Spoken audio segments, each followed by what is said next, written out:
Well, President Trump says he doesn't want American troops in Syria, yet his administration is also maneuvering to topple Bashar al-Assad from power. That's surprising to some of his longtime fans who appreciated his calls to avoid foreign quagmires. One of those is Coulter. She joins us now. Ann, it's nice to see you tonight. So Washington is very focused on this and other foreign policy questions. What should people who supported the president from the beginning think of what's happened in the last week?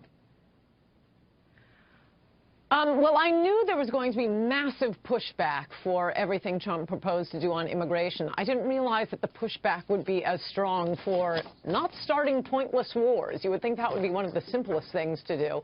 But it's been interesting watching so many of these generals, straight out of Dr. Strangelove, pushing for war with Syria, war with Russia, war with North Korea.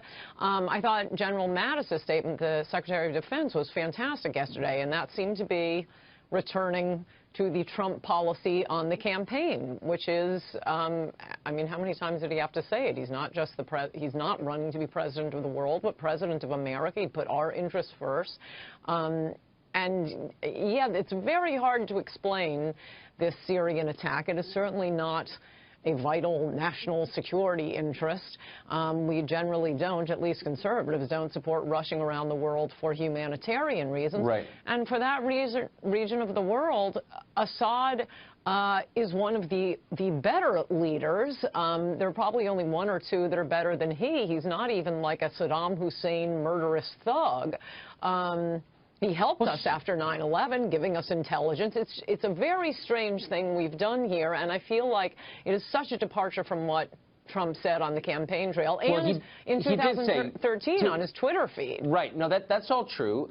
To be fair, he did say yesterday, unequivocally, we're not sending troops to Syria, which I think was reassuring to some people, but it hasn't lessened the enthusiasm of a lot of people here who disliked Trump from the very beginning about getting further involved in one of these wars. And why is that? What's the motivation behind it? Do you know?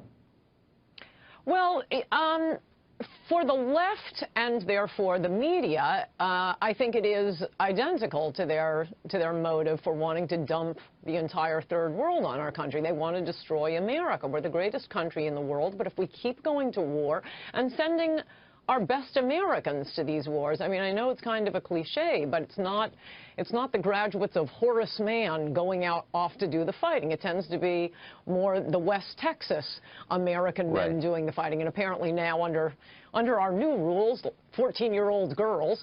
But it will deplete this country if we keep doing these wars. And I'd also point out, as I do in today's column, it's always destroyed presidents, and it has never helped the country we claim we're trying to help. We think we're removing a strong man, and, oh, we're helping the people get out from this brutal dictator. Well, then the new tribe comes in, and they're always much more brutal than the last tribe, and they hate us even more.